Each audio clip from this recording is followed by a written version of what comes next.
প্রিয় দর্শক বন্ধুরা, সবাইকে স্বাগত নতুন একটা ভিডিওতে। আশা করছি আপনারা সকলেই ভালো আছেন আর আমিও ভালো আছি। প্রিয় দর্শক বন্ধুরা, আজকে আমরা যে বিষয় নিয়ে কথা বলবো সেটা হচ্ছে যে দেশি ভেড়া পালনে খরচ কম, লাভ বেশি। কি কারণে বা কি জন্য আজকে আমরা এই ভিডিওতে আলোচনা করব, যাতে করে আপনাদের বিষয়টা বুঝতে সুবিধা হয়। তো চলুন কথা না বাড়িয়ে শুরু করি। বন্ধুরা, আজকে আমরা যে বিষয় নিয়ে আলোচনা করব সেটি হচ্ছে যে দেশি ভেড়া পালনে খরচ কম, লাভ বেশি।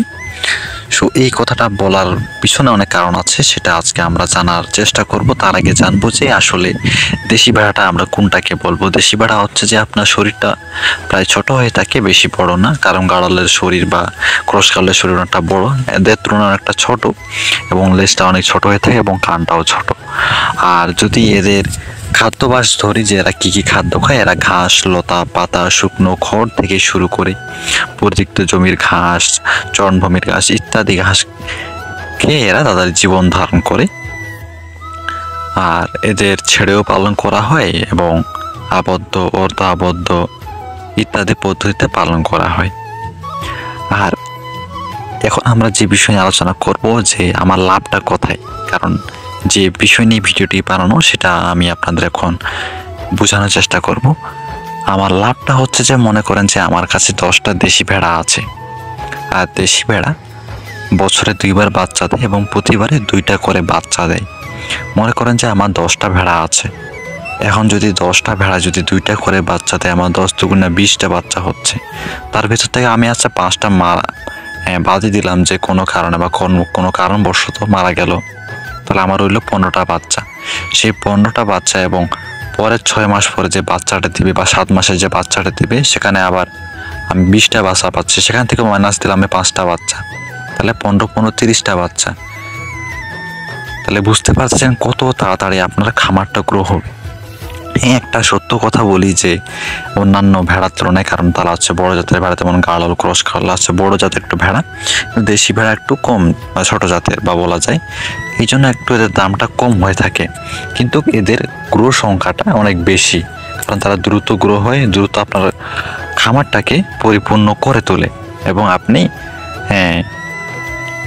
একটা বাচ্চা, মনে করেন যে এই বাচ্চা যেটা হইলো প্রথম 6 মাসে, সেই বাচ্চা বড় হইতে হইতে দেখবেন যে পরের মাসে আপনার আরো 2টা বাচ্চা পাইলেন একটা ভেড়া থেকে।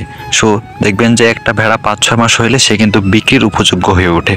তো একটা বাচ্চা পাওয়ার আগে আপনি একটা বাচ্চা সেল করতে পারতেছেন, তাহলে আপনার জন্য একটা হিউজ লাভ। মনে করেন যে একটা লাগালাগি চলতেই থাকবে। তাহলে আপনারা বুঝতে পেরেছেন যে আমি আসলে লাভটা কোন জায়গায় করতেছি। আর সবসময় যে অধিক টাকা লাভ করা যাবে বা এমনটা কোনো কথা না। ব্যবসা করতে গেলে লাভ লস থাকবে, কিন্তু ছোট ছোটভাবে ক্ষুদ্র ক্ষুদ্র দিয়ে শুরু করে, মনে করেন যে আমি যদি পরে আপনি গাড়ল ক্রয় করতে পারেন বা ক্রস গাড়ল ক্রয় করতে পারেন, তখন দেখবেন যে আপনার ফলন বেশি হবে। দেশি ভেড়া আছে, ক্রস আছে, গাড়ল আছে, তখন আপনার হিউজ পরিমাণে অ্যামাউন্টটা বেড়ে যাবে। শুরুতে একটু ছোটোখাটোভাবে করে এবং পরেতে বড়োভাবে করে, এটাই আমার মেন ধারণা বা আপনাদের বোঝানোর মূল উদ্দেশ্য। আশা করি আপনারা বুঝতে পেরেছেন। আর এই ভেড়ার দাম যদি আমরা ধরি, প্রায় একটা মা ভেড়ার দাম, দেশি ভেড়ার দাম আপনার 6 থেকে 7,000 টাকা বা 5,000-এর মধ্যে হয়ে থাকে। আর পাঠার দাম হাইস্ট 10,000 পর্যন্ত যায় আর কি, দেশি পাঠার দাম। আর যদি ভুল না থাকি, আপনারা যারা ভেড়া নিয়ে কাজ করেন বা জানেন, আপনারাও আপনাদের কমেন্টের মাধ্যমে আপনাদের বক্তব্যটা জানাবেন। আর এদের চিকিৎসা বলতে, এদের রোগ প্রতিরোধ অনেকটাই কম, কিন্তু যেগুলো নিয়মিত দেওয়া দরকার, পিপিআর টিকা, তারপরে কিরমিজ ডোজ, লিভার টনিক, তারপরে আপনার কিরমির ট্যাবলেট, এগুলো নিয়মিত খাওয়ালে এদের রোগ প্রতিরোধ ক্ষমতা অনেকটাই বৃদ্ধি পায় এবং তাদের বেশি রোগে আক্রান্ত হবে না। এবং নিয়মিত দেখাশোনা করতে হবে, যেহেতু আপনার খামার আছে বা ফার্ম আছে ভেড়ার, তো অবশ্যই আপনাকে নিয়মিত দেখতে হবে যে কোন ভেড়া কেমন আছে। দ্যাটস ইট, এটাই, এর থেকে বেশি কিছু না। বুঝলে অনেক কিছুই, না বুঝলে কোনোটাই বুঝবেন না। আশা করি বন্ধুরা আপনারা বুঝতে পেরেছেন। আমি মনে করি আমার অডিয়েন্সগুলো, যেগুলো আমার কথা শুনে বা আমার ভিডিও দেখে, তারা সব বিষয় জানে এবং বোঝে। ধন্যবাদ। দেখা হচ্ছে নতুন বিষয় নিয়ে, নতুন ভিডিওতে। ভালো থাকবেন, ধন্যবাদ।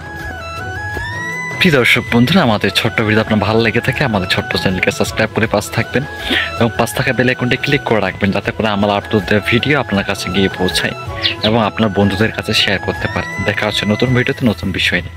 ভালো থাকবেন, ধন্যবাদ।